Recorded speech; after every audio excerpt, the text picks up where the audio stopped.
Once we rode streetcars, played all day on an island,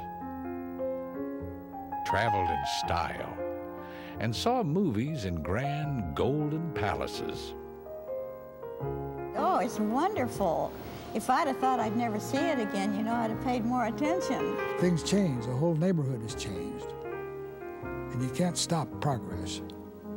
Progress is wonderful, but there are some things that maybe go by the wayside that maybe we should have kept. From Stumptown to Rip City, what has Portland lost in between? Do you know what used to be where Pioneer Square is now? Can you remember what we did on Hayden Island before there was a shopping center? This is a tale of things that aren't here anymore. These are the stories of the people who remember them.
When I think of the atmosphere of the park, I think of the sounds.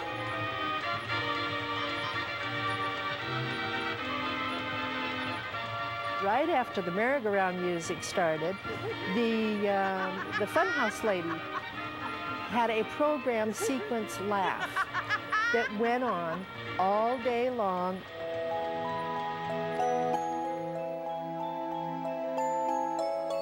That's the way it was for 42 summers at the Jantzen Beach Amusement Park. For me, it could have gone on forever, than where it with me. These people remember because they worked there. I just was infatuated with it, and still am. I knew Ron when he was a little high school kid. Yeah. But one of the biggest thrills was the day Al knocked 3 guys off the platform in the tilt-a-whirl because they were swearing, or what was it, Al? That was it, yeah. They were swearing, and he didn't like people swearing in the park, and boom, they went flying. I've mellowed. No more of that. Dixie Ross started as a teenager July 4th, 1955. After selling tickets and working at the funny photo booth, she discovered her true talent, the Midway Games. She recalls her first day of work with her new boss. He showed me the ropes, so to speak, on how to work the crowd and make odds and that type of thing. I encouraged the crowd to play our game, which was a milk can, throw the mush ball in the milk can, win a teddy bear or a poodle dog. And I really had a lot of fun with it. Long about noon, he said, well, I'm not going to worry now when I'm gone. And I said, what do you mean gone? He said, I'm catching a train out of here by 1 o'clock. And he said, I didn't want to leave the owner of the concession high and dry with nobody to run it. So from then on, I had my own spot. The amusement park on Hayden Island was actually created as a promotional tool for the revolutionary knitted swimsuit. Jantzen Knitting Mill started in 1910, and in their endeavors to promote swimming, they put funds into a new company called Hayden Island Amusement Company, and they opened the amusement park in 1928, May 26, 1928.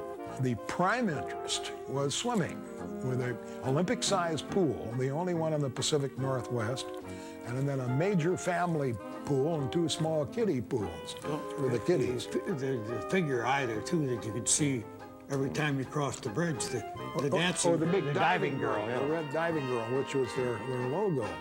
They had Olympic tryouts in that one big pool. And there was considerable area around where you could spread out a towel or whatever and sunbathe, and there was concessions down there for some ice cream items, but this was a big pool. It would handle 3,000 people. For most of this century, Jantzen Beach was a monument to leisure.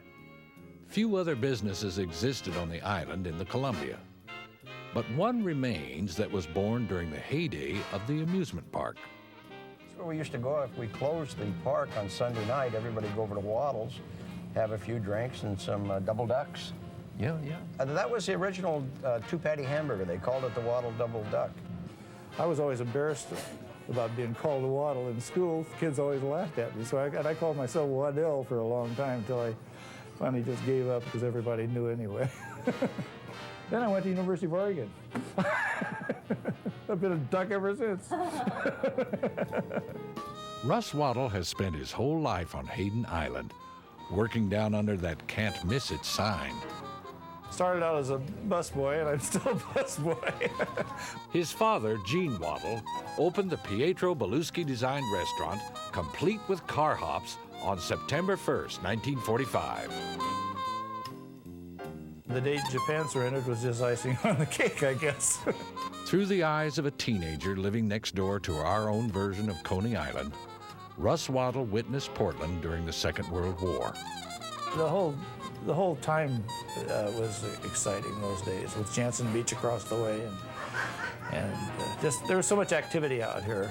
Being the only restaurant on the island, everyone from Jantzen Beach came to eat now at Waddle's.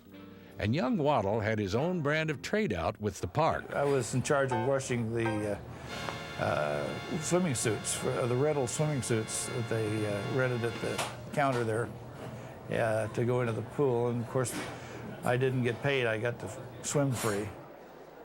This is Dorothy Hinsmark, the first waitress we ever had in this place. First person you ever hired. So if you have any complaints, it goes to Dorothy. That reminds me, once I was I was wanting to impress this girl, so I had $5. I don't know where the heck I got that $5, but I had it, and I was going to take her out and take her to Jantzen Beach and show her a good time, really good time, because I really liked her. And I got over there, and I got to this guess your weight place or something. I blew the whole $5 in about 5 minutes, and she was so mad. And I had to take her home, and that was it. While Russ was learning the do's and don'ts of dating, the big bands were reaching the height of their popularity. To many Portlanders, Janssen's golden canopied ballroom was the heart of the park. So a huge number of national bands, Benny Goodman, Glenn Miller, Tommy Dorsey, Wayne King, the Waltz King, Jimmy Dorsey, Harry James, Anson Weeks, Spike Jones and the City Slickers. And, like Spike Jones came in here one day, and he had this huge red and white polka dot tie and a zoot suit. I don't know if you remember what a zoot suit was, but it's kind of like that. You know Spike Jones, who was a real character. There was one more attraction we loved just as much as the ballroom and the pools. It was big, it was loud, and it went really fast. The first year that I turned 9, one of my cousins took me on it, and I went on it 7 times in a row. The Big Dipper, described as a full half-mile of devious track, included a 70-foot plunge and was Janssen's most popular ride. A banner above the cars warned, "Hold your hat, hold everything." I mean, it just literally scared the pants off you. And when you got back on it, it did it right again. It was a wood coaster. Wood. Which meant somebody had to walk it at least once a day, and sometimes twice, to make sure all the screws, nuts, and bolts were tight. Things began to look uncertain for Janssen in the post-war era. The Columbia River flooded the island. Portland's largest dance floor began to feel the pinch of big band music's decline. By 1957, there was no more dancing at Jansen. You had the competition from TV, and people just didn't use the park to the degree that it had been. Then, on a spring day in 1960, fire consumed the old mill and the funhouse. I believe it was 1958, 59, when a young man stood up on the roller coaster and came out and went underneath it, and it killed him. And that was opening night, and we were just packed, and that ended everything. Worst day we ever had there.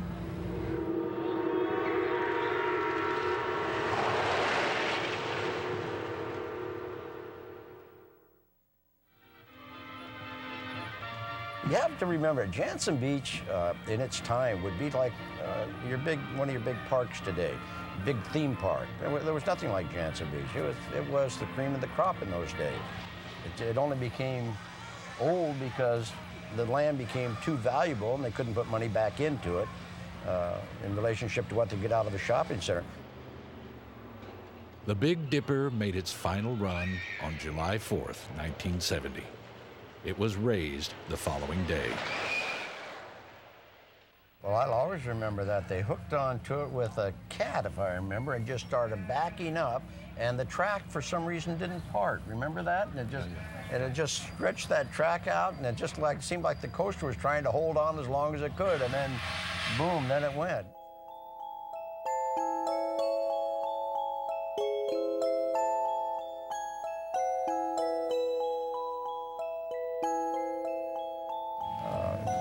It's just fond memories now. It's like pain. You never remember pain. I don't think we remember too much of the bad times, do we, Al? Don't remember the bad times. Just remember all the good times. There were good days. They were good days. I enjoyed almost every minute of it. Many of us have never completely exited the gates of Jansen Beach. Ron Burback owns and operates fantastic traveling shows. Les Buell and Al Taylor are on the board of directors of Oaks Park, a place that, through its nonprofit status, will always be home to the Ferris wheel and the roller coaster. Dixie Ross married the operator of the Octopus. At one time, her father was the operator of this 1921 C.W. Parker Carousel, the most beautiful ride the park ever offered. It now lives at the Jansen Beach Shopping Center, the last reminder of the playground that was.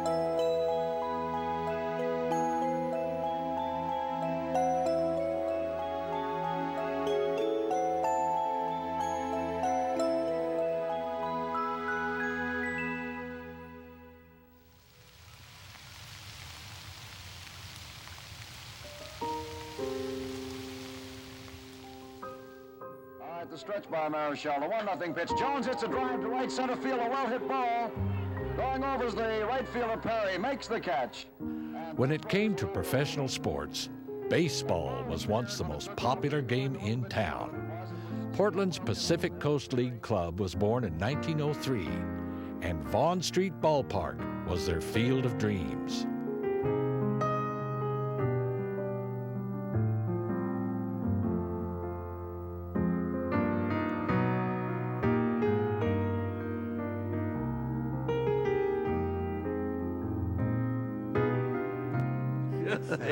It was an old ballpark, but had great tradition, and the people loved it. So it was a beautiful ballpark. It was beautiful. Yeah, the charm of Fenway, Chicago, Cubs, that's what Vaughn Street was. The weather-beaten wood structure stood in the heart of what old-timers called Slab Town at 24th and Vaughn. The Esco Foundry stood beyond right field, belching orange smoke day and night. The home team was known as the Browns for the first 2 seasons, then renamed the Giants until 1906, when the Beaver moniker stuck. Ladies and gentlemen, this is Bob Blackburn, former voice of the Portland Beavers, presenting the unofficial Vaughn Street Hall of Famers. The only player in the history of baseball to go straight from the sandlots to the major leagues, Brooklyn Dodgers Hall of Famer and most popular Beaver of the first half-century, second baseman Eddie the Spider Basinski. Called the best shortstop in black baseball in the 40s, he led the Pacific Coast League in batting his rookie season and several other seasons. On the Beaver roster in 1955 and 56, Artie Wilson. A neighborhood kid who worked his way up the Vaughn Street ranks from bat boy to warm-up pitcher, Vince Pesky Paveskovich. He was raised on the diamond, son of renowned Vaughn Street groundskeeper Rocky Benevento, Dick Benevento. They were each part of an era when Portlanders waited anxiously through the rains of early spring for the season opener. We'd get into town the day before opening day.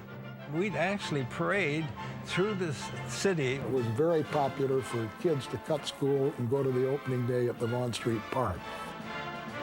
340 was the capacity for Vaughn Street in the stands.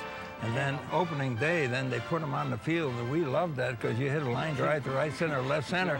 They got into the crowd, you got a ground rule double. Loved it. The Vaughn Street grounds were meticulously kept by Rocky Benevento. He was so popular in the city, many people say he could have run for mayor in Juan. Rocky ran the park like a community center for the families who lived in the mostly Slavic neighborhood. And everybody growing up in the Northwest Portland had something to do with Vaughn Street. The parents, the sisters, the brothers, everybody was involved around the ballpark. We learned how to pick up bats, handle balls to the umpire between innings, and eventually we got good enough that we moved into being what they call a clubhouse boy. But we were hired for 75 cents a day, hired by his father to shag down balls, but that's not where it ended. We had to be there to sack peanuts. Fans who walked through Vaughn Street's gates were something more than spectators. There was real personal contact with the players. I mean, the same people sat in the same boxes, the same people were there all the time. And even when you'd warm up, you could go over and touch hands through the wire, you know, talk to them, or even talk to them while you were warming up. They were that close. Fan loyalty often attempted to fight Mother Nature. They used to sit out there, it'd be raining, and have newspaper over the head, waiting, see if we get a chance to play the game. They would sit there, and they said, heck, it's not raining that hard, and they'd call the game, you'd hear a big moan going up. Oh, no! Broadcasters Raleigh Truitt and Bob Blackburn provided play-by-play of Beaver games on KWJJ. The Beavers had the largest minor league radio network in the mid-1950s, with listeners across the state. For many years, away games were recreated in the studio with canned crowd noise and homemade sound effects to mimic bat, ball, and mitt. Left-hander Ray Bauer up on the hill pitches. Any Beaver booster will tell you that the Pacific Coast League's anything goes brand of baseball offered more excitement than the major leagues. And then you had the two-gun Gettle, that son. Yeah, he almost killed me. He almost killed me. Yeah. This guy actually wore 6 guns on the mound. They let him do it, and he had blanks in the guns. And if some guy got a hit, he'd shoot at him running the first. Yeah, this is kind of stuff that happened. And was a good pitcher. Yeah, oh, he was. The Beavers brought 8 league pennants to Vaughn Street, the last being in 1945. But the height of Pacific Coast play came in 1952, when the league won an open classification, placing it somewhere between AAA and the big leagues. Coast League could have been a third major league. You had built-in rivalries with Hollywood and Los Angeles, Oakland and San Francisco. Portland and Seattle was wild. It was, the rivalry was so bad that Bill Mulligan, our owner, would give us $25 for each player every time we'd beat Seattle. It was that bad. But this high caliber of baseball couldn't turn back the clock on Vaughn Street. The structure was in danger of being condemned by the fire marshal. When the ball game was over, people leaving, here goes the cigarette butt, and we'd get down there and mix with the peanut shells and maybe the hot dog wrapper. And then someone self-fired. I mean, you'd have all kinds of chaos and injured people. So Dad would get up there and he said, "Excuse me, sir, no alarm. Would you please move over just a little bit?" And with that, there'd be a nice little fire going. And he'd put out the fire, and nobody would know the difference. On September 11th, 1955, the Beavers took to the Vaughn Street Diamond for the last time. Eddie Basinski hit the park's final home run. The crowd took a long time leaving that day. They just didn't want to leave. They couldn't believe they were never going to sit in those seats again.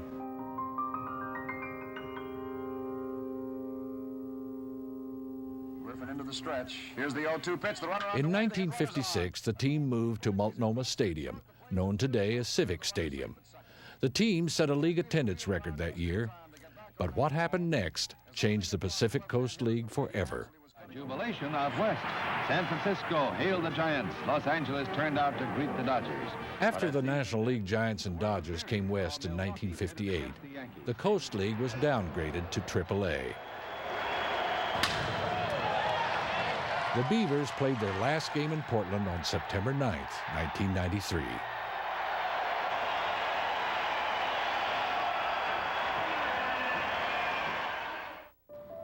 Today, a parking lot sits on the site of Old Vaughn Street.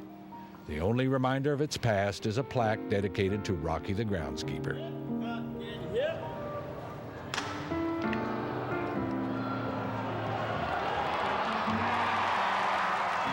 The Portland Rockies take us out to the ball game at Civic Stadium, but these four treasures from the game's past still dream of a big league Portland. I always said Portland Beavers could have a major league club here easy if they had a place to build a stadium. You got the peoples around. You can draw from First, Hale, Washington, from Eugene, Hillsborough. It's better than Seattle. It's the best town on the coast. All they got to do is get some place where they can build a stadium here. They'll draw.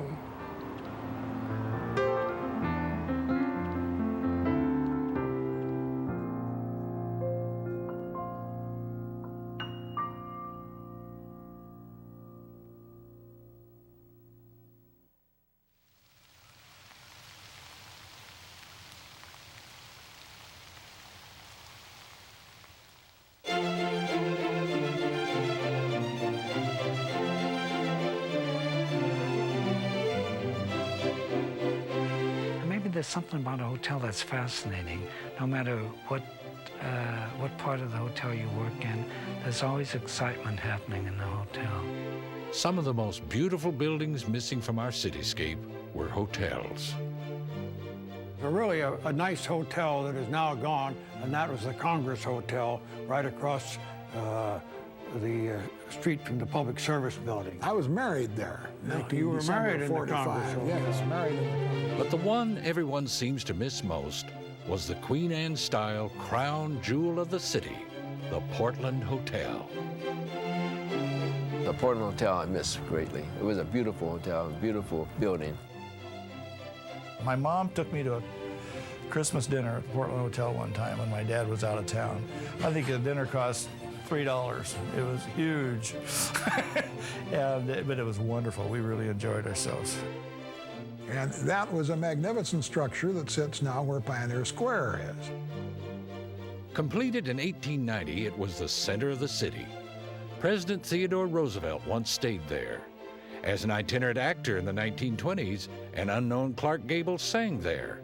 Some years later, Gert Boyle, owner of Columbia Sportswear, learned a thing or two about the business world there. I worked for an insurance company, Grossman's Insurance Company, which was on the first floor. And I was a file clerk. And I mean, the Portland Hotel was like, you know, the Taj Mahal of Portland. In the 1950s, a wave of renewal frenzy overtook us. Suburbanization was the future, and there was no place in the atomic age for an elderly dowager. The building's effects were auctioned off. Like the Ladd and Tilton Bank, the Cook Building, and scores of other landmarks, the Wrecking Ball was the last visitor to the Portland Hotel. You couldn't operate the Portland Hotel profitably. It was an ancient structure. It didn't have the appropriate wiring, very expensive to maintain. The property was a whale of a lot more valuable than the hotel, which I'm assuming must have been losing money in its late years. Still, the destruction of Portland's downtown palace for a parking lot rendered many of us disillusioned with the demolition derby. Now, but isn't it lucky that nobody felt that way about some of the great art that's in Europe and some of the wonderful gargoyles that are on the cathedrals, in, let's say like in Paris. They didn't say, oh, well, you know, it's cheaper to knock it down. You never know what you have until you miss it.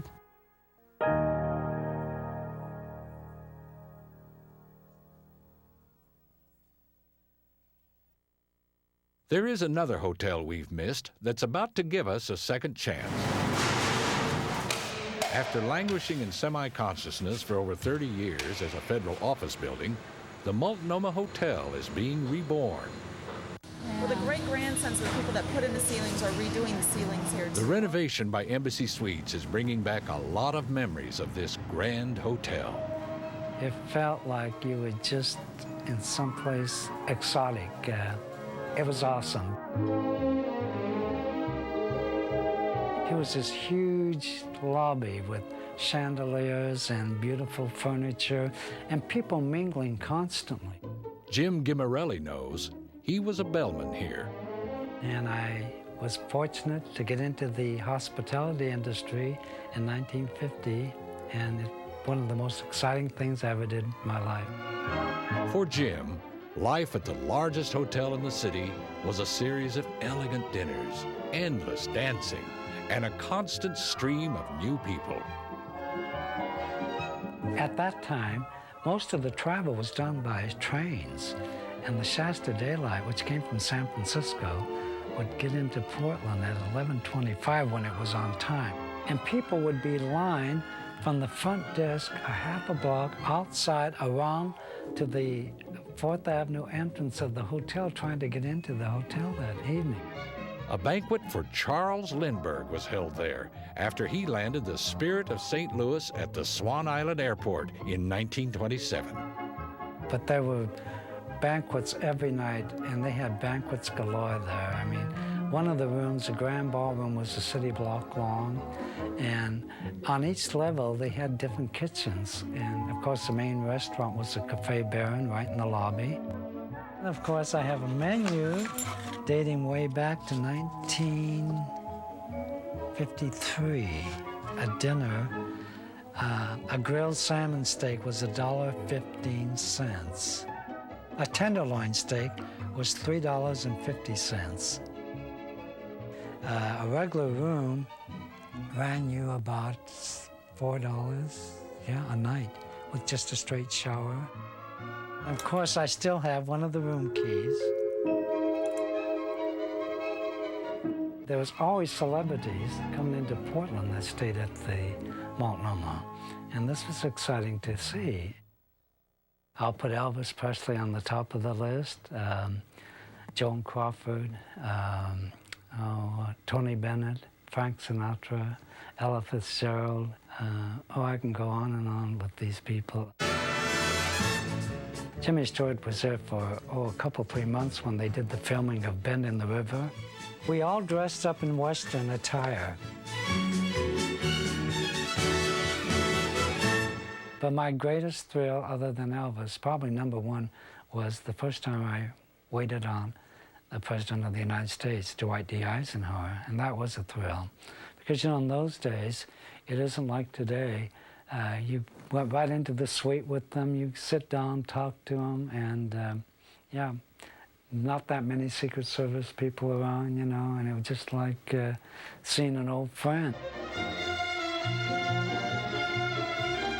The American Renaissance-style hotel was home away from home to celebrities and regular folks alike. It fed and housed them royally and did not forget about the entertainment. I remember the Pillars, do you? June Matlock and Jane Gish remember the Multnomah for its dance floors, roomy areas that were just right for the moves of a ballet or the click of tap shoes. In those days, they were known as the Parker Twins. Our starring dance was done to the music of Smoke It's in Your Eyes at a very adagio tempo. And the second one that we would do for our particular act was a pretty good tap dance. And we made our own wardrobe for our act. The Parker twins moved to Portland from Los Angeles in the 1930s. They began dancing at the Multnomah Hotel, the Rivoli Theater, Jack and Jill's, and even the Portland Hotel. Well, we worked in the line of girls a lot, too, where there's 12 girls, 16 girls, and it's put on by a producer, somebody who teaches you all the routines. Every week, a change of the show. I liked it all. Yeah, and I liked it all, too. I loved it all. Yeah. They married local musicians, sang in the Trinity Episcopal Choir, and spent their evenings performing on most of the stages of Portland. Did you remember the name of Jackie Coogan, who was Charlie Chaplin's little boy? He was a big man, and he was a band director. He came and sat at the supper club this one night. His band was playing in town, and we got to meet him after the show. This is the real, you know, this is what you read about. After the show, a waiter brought a note back, and it's from Jackie Coogan, and he said he would like to take out those Parker twins. And we went with him because it was so exciting. And he was with an entourage, and we went out after the show. We went to Jolly Jones to eat. Oh. Have you heard of Jolly Jones? No. Okay, that was open all night. But that's where the people who worked in show business would spend a lot of time. So we went in there to eat. This is about 4 in the morning.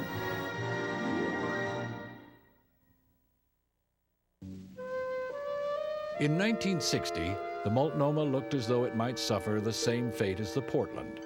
Its location near Old Town fell out of favor, and it faced stiff competition from newer hotels. Jim saw the writing on the wall and headed for the Benson. The Parker twins had already moved on to Pendleton to open their own school of dance. The hotel closed and harbored only the ghost of gayer times. Until now.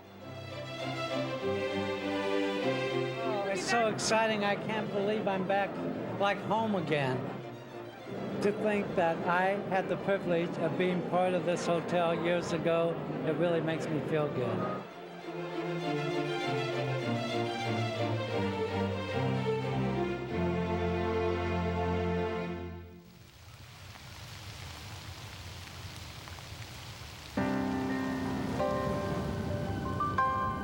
Chinatown, Old Town. All aboard.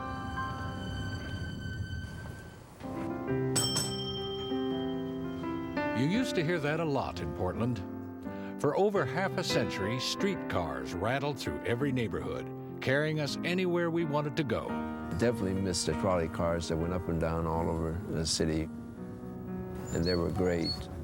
The streetcar used to be wonderful. It was these little sort of boxes that would wiggle back and forth. When I worked in the 40s, people could buy 3 tokens for a quarter. Al Nelson was enchanted with the swaying cars and clanging bells of the streetcars. After a stint in the Army Air Corps of World War II, he joined the ranks of Portland's motormen.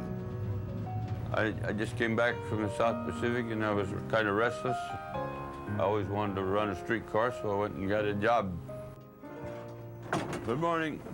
In 1946, Al Nelson was a motorman out of the Piedmont district.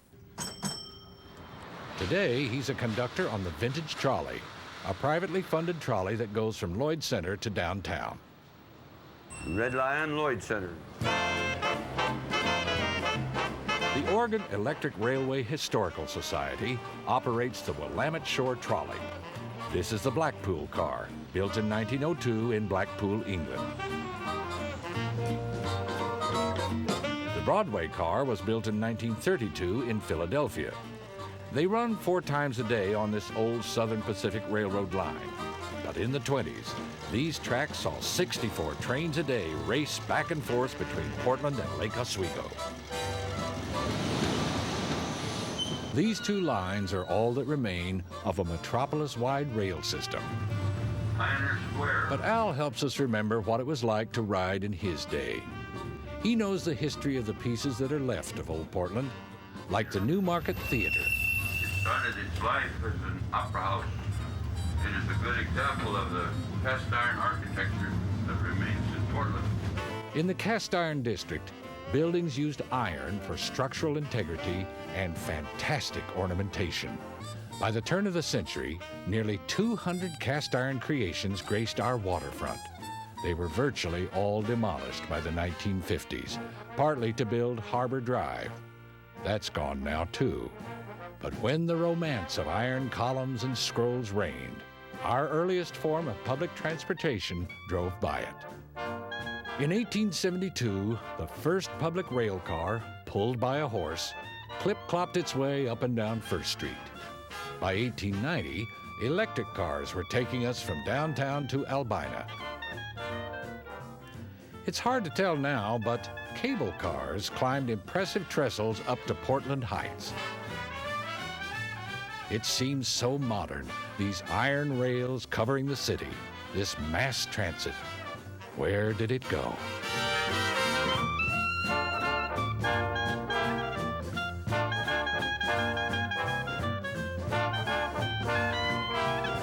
Rails took us everywhere, and everyone rode them. There were no, orange buses to take me to school. I had to depend on public transportation, and that was the Montebello streetcar that took me to Washington High School.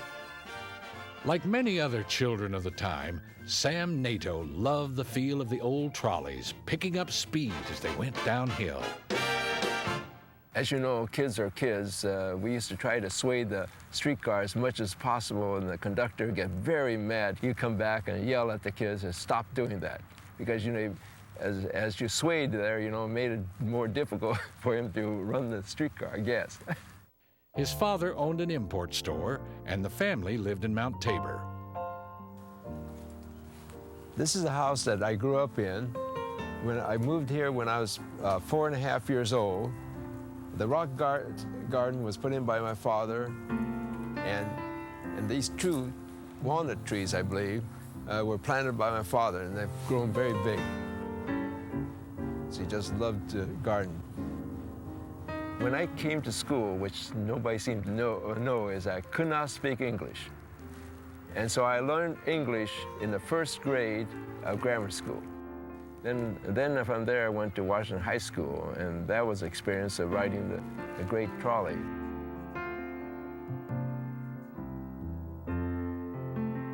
In the days before Nintendo and designer tennis shoes, we knew simpler childhood joys. Oh, wonderful experiences like bicycling up to Mount Tabor, and it was great. While Sam Nato was racing down Mount Tabor on his bike, events were unfolding that would change him and the rest of us forever. The automobile was winning the hearts of Americans everywhere, becoming the modern way to get from here to there in Portland. Then our involvement in World War II saw Portland's population explode as people from all over the country came to work in our shipyards. Portland's landscape changed dramatically, and would change again beyond anyone's imagination one Sunday in 1948 as Al Nelson finished his shift. I was standing at the window checking in with the clerk. The dispatcher called over on the intercom, "Do you have any operators there?" The clerk mentioned, "I have one checking in here." And he said, "Tell him that we need him bad to take a 900 bus and head for Vanport. It's going out." Vanport, one of the nation's largest war effort communities, housed the huge influx of shipyard workers and their families. Situated on Delta Park, it would not survive the surge of the Columbia on Memorial Day of 1948. When I arrived there was a bus sitting ahead of me, and the operator was standing outside, very disturbed. The water was coming up fast, and he said, I said, "Let's get out of here." He said, "Well, I don't know if I can get the bus through." I said, "Let's go. We don't have time, and my bus is higher, and if you get stuck, I'll push you out of here." finally we got up on the dike and watched that whole thing take place. And the apartments, big apartment buildings were just coming off their foundations and floating around. And the water was actually swirling in there from the amount coming in. And they were cracking together just like matchboxes. It was really something, I'll never forget it.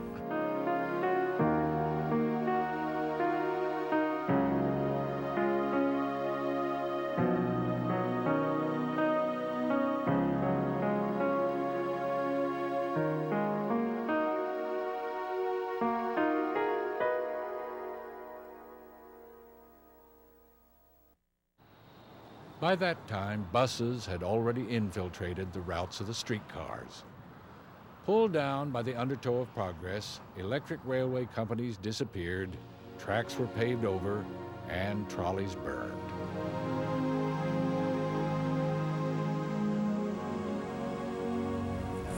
I think it was a mistake. No people think progress is the same way, I guess.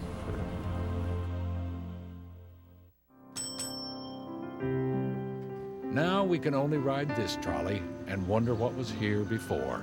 Next station, Skidmore Fountain. We have one of the finest streetcar systems in the country. And of course that's gone now, but they're coming back. The automobiles drove them away, but the automobiles are causing them to come back. If you look at Max, some of its tracks are in the same locations as old streetcar lines. And the trolleys seem to be pushing their way back into the city, one route at a time.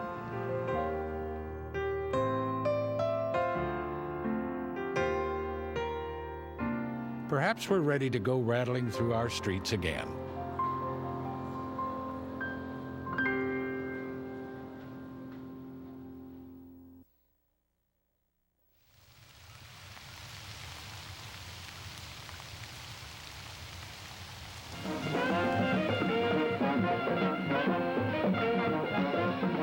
Before rock and roll, another scene was emerging alongside the big bands and ballrooms. Portlanders flocked to the jazz clubs to see the best entertainers in the West. When you're smiling, Mary Lockridge, the $1 Million Grandma, and Larry Adair are two icons from the golden era of jazz in Portland, a time when the never-ending sounds of hot music lingered in the streets. when I was 6 years old, and in vaudeville. You know, those days you had a movie, and then there was the newsreel, and then there would be the vaudeville show. And that's where I came in. I've been playing about 45 years, I guess. I started when I was 15. I wanted to start a lot sooner, but my folks wouldn't let me. You know, I'd loved it since I was 4 or 5. Jazz has always had a following, not as wide a following now, possibly, as in the 30s and 40s, because, 20s and 30s, it was the popular music. During World War II, we had many shipyards here, the Kaiser shipyards. There was a great influx of people here. They ran 24-hour shifts, and during times of stress, people like to have fun. They need to forget about the stress of war. So often, this opened to many venues for music in general and a lot of jazz. And a shift would get off, say, midnight at the shipyards, and they'd have a band waiting in the rec room to play for them. Joe Wimmer got his start playing the clarinet at the hot spots in town after World War II. 1949, I was 15 and a half, my first professional job. The popularity of jazz grew from the Kaiser shipyards to a network of clubs lining the streets of downtown Portland and up and down Northeast Williams Avenue. There really wasn't a Friday, Saturday night type thing. I mean, this went on all week long, 7 days a week. Downtown Portland was just buzzing with clubs. Up and down Broadway, on Madison, and there were just clubs everywhere. There was a Portland Club and the Clover Club, which was in the Taylor Building. For a taste of the tropics, there was the Bally High on Southwest 10th and Stark. It always set just the right mood for Pat O'Neill's quartet to back stars like the Mills Brothers, Nancy Wilson, Dinah Washington, and Dorothy Dandridge. Performances were sold out every night at the Bally High. It was the best stage in town. And then there was a Cherokee Club, which was the basement of the old Oregon Hotel. And that's where all the musicians met after work and had jam sessions. I worked in the Cotton Club, which was over on the east side. But the original Cotton Club was in the Golden West Hotel. That was there when I was a little kid. And a lot of the big orchestras came in there, and my mother used to let me stay up on Saturday night to listen to them on the radio. And bands like Duke Ellington and Cab Calloway and Count Basie, they came down there to play. I was working up the street from Della Reese when she came here, and I think the cover charge was $1 or something like that, you know. So it wasn't a big price you had to pay, you know. You came in to enjoy. Among the big-name stars to come to town was Louis Armstrong and the All-Stars. Portland was their last stop on the 1954 world-renowned tour that took them to Russia. And Louis and his All-Stars were appearing at the Paramount, known as the Schnitzer, now, appearing at the Paramount Theater that evening. And I guess Louis and Monty had tried to arrange that we get together, the Castle Jazz Band and his All-Stars. The original Castle Jazz Band came together in Portland in 1943 and entertained us for the next half-century. Leader and banjo player Monty Ballou met Louis Armstrong through their mutual love of jazz, and they became lifelong friends. The pair couldn't resist having just one jam session together at the 419 Club before the big gig at the Paramount. Comes intermission at the 419 Club. With our instruments in hand, we run down the stairway, hop in a cab that Monty had arranged, zip up Broadway, hop out, sneak in the side door, come up to the lobby, come down the aisle, the Saints go marching in. People just went wild, as you can imagine. And next morning, he left with his band to be the first band, American band, to appear behind the Iron Curtain, as it was called then. And from that time, he received one of his many nicknames, the Ambassador of Jazz. Eventually, the wheel turned on the jazz clubs, and their numbers dwindled from our streets. One of the things that shut down the music business, and many others, was the advent of TV. People stayed home. As the rock and roll scene came in, a different generation. And then this generation wanted something different than their parents had had. Look out! Look out! Mary Lockridge and Larry Adair's union some 32 years ago sparked an unmatchable duo that can still be heard at Kelly's Olympian downtown. So hush, little baby, don't you cry. Though many of the clubs themselves have faded into the history of the Rose City, the lifeblood of jazz still flows here.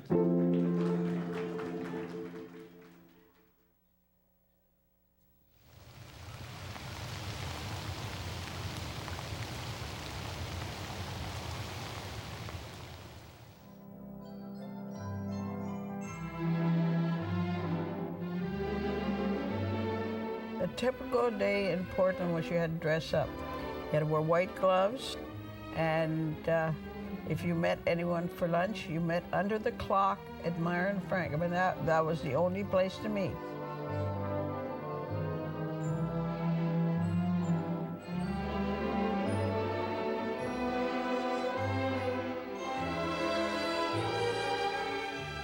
Well, with fewer shopping malls, I think that it was an event to come downtown. People came downtown and shopped and had lunch, maybe went to a movie, and it was a more special thing.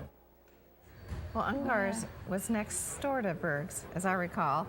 And the thing I remember about Ungar's was that there was a fountain of perfume in the entry. Yes. Well, do you remember Olds and King? Very much yes. so. And they had a very good high board also. Starting in the 1950s, being named to the high boards, or high school fashion boards, was an honor some compared to that of Rose Princess. Department stores like Olds, Wortman and King, Meyer and Frank, and Lipman Wolf chose one girl from each high school to be their fashion representative, their it girl for a year. Charles F. Berg was a smaller specialty women's store, unique in its time in that it catered to very young women. It's not here anymore, but it's a place these women will never forget. They were on the Berg's high board in the 1960s. I got a special delivery letter in the mail that came in their nice pink stationery with the red special delivery sticker on it, and told me that I had been selected. Here's your pink letter. That's my original pink letter from when Yes, but they're wonderful. Everything was pink at Berg's, right? Mm-hmm. This is wonderful. Sunday, April 14th, 1968. I was trying to Berg's introduces Levi's for gals. Though the Berg business and the high boards disappeared in the late 70s, Portland's most stunning example of Art Deco architecture remains. The peacocks, flowers, and sunbursts still glitter on Southwest Broadway. And they had these beautiful elevators. Yes. And they were always run by an elevator operator with one of the doors that That's slid right, across. yes. We had outfits that we wore. They gave us outfits to wear. Remember our Berg's blouses with our names on them? Chumley. Chumley, blouses. that's right, Chumley blouses. Being a high board girl also meant doing fashion shows.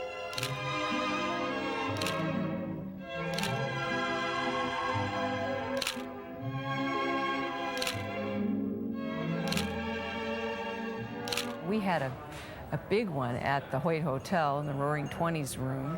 And I remember for all of us girls to get up at 5 o'clock in the morning with orange juice cans in our hair and putting the makeup on and knowing all our friends were going to be in the audience. And it was a real exciting time. Some of the shows were here at the Benson Hotel. Some were at what was then the Paramount Theater, now the Arlene Schnitzer Concert Hall. Meet one of the former master of ceremonies. They would have, on Saturday mornings at the Paramount or at the stores, fashion shows. So we would play them and I emceed them. Lynn Easton wasn't just any MC.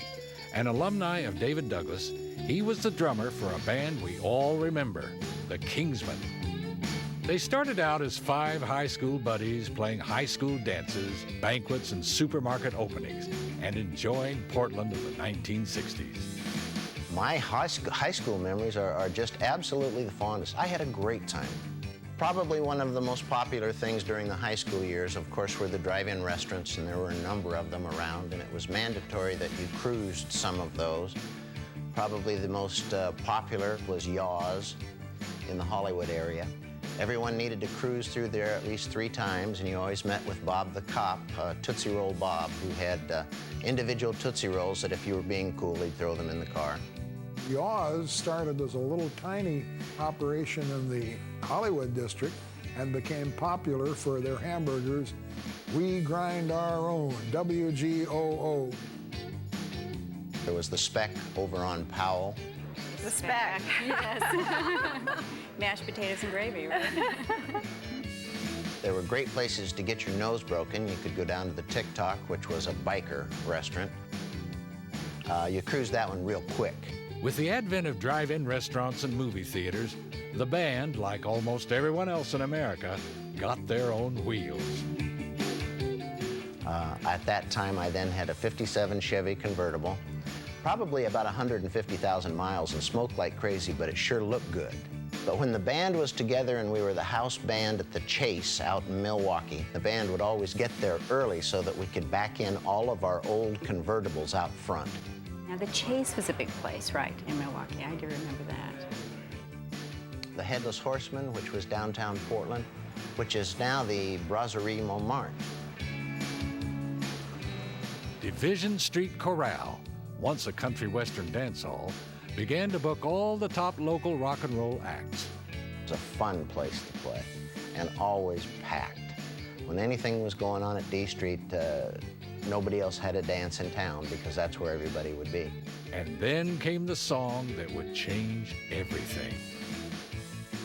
We were working as the house band at the Chase at that time, and the owner, Ken Chase, who was then, as I mentioned, a DJ on KISN, came to the session and recommended that one of the most popular songs that we played was Louie Louie. Recorded for $38 in a studio around the corner from Jake's Famous Crawfish, it sold millions of copies and sent 5 boys from Stumptown on the road. It was pretty exciting to have somebody from Portland have a song that was, I don't know whether that was #1 or what, but to hear it on the radio a lot.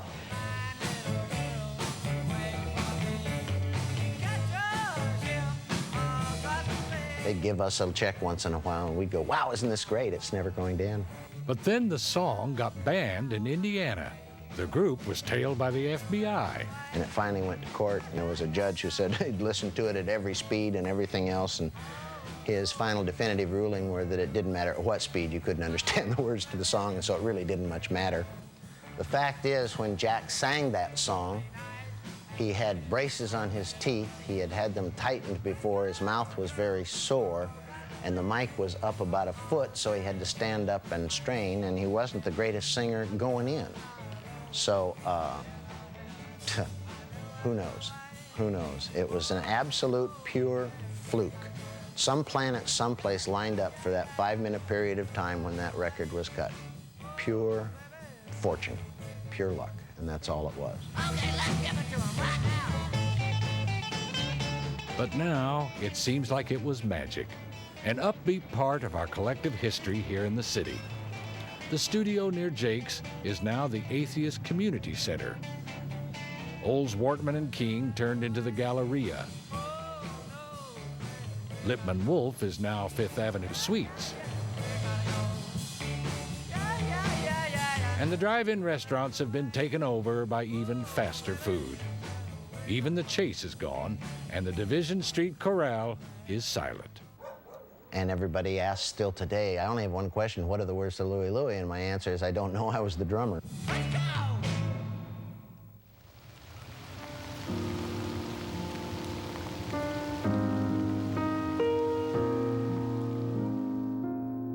I used to go down, run errands for my father on Saturday morning. Everybody worked Saturday half a day, and then we'd go out and have lunch, and he'd give me 15 cents, and I'd go to the matinee at the Paramount. I remember seeing Buddy Rogers and Richard Arlen and Wings, which was one of the early talkies, and the real tearjerker, you know. Movies were cheap, very inexpensive, 10 cents a typical during the day.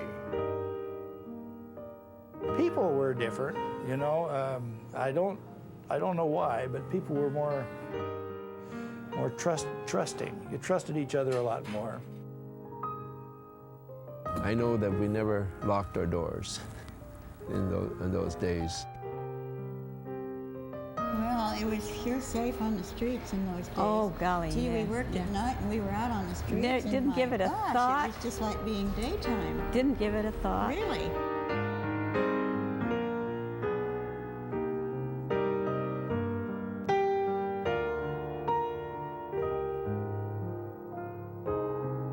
It leads us to ask, were things better before?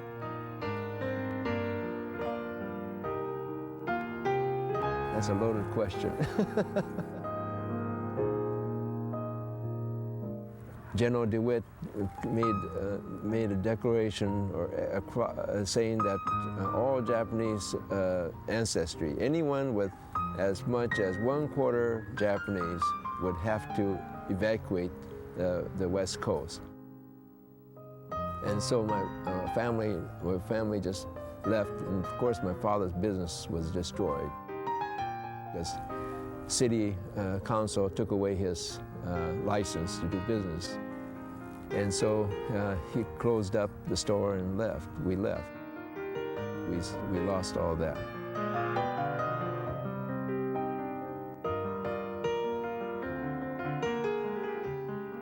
The Natos eventually returned to Portland and to better times. Life goes on in the Rose City. but without some of what made us who we are. But when I came back from Arizona, and I went to school there first, and couldn't wait to have a Yoss hamburger. But you know, it wasn't as good anymore as I'd remembered, because you can't really ever go back, you know? You have your memories, but things are never the same.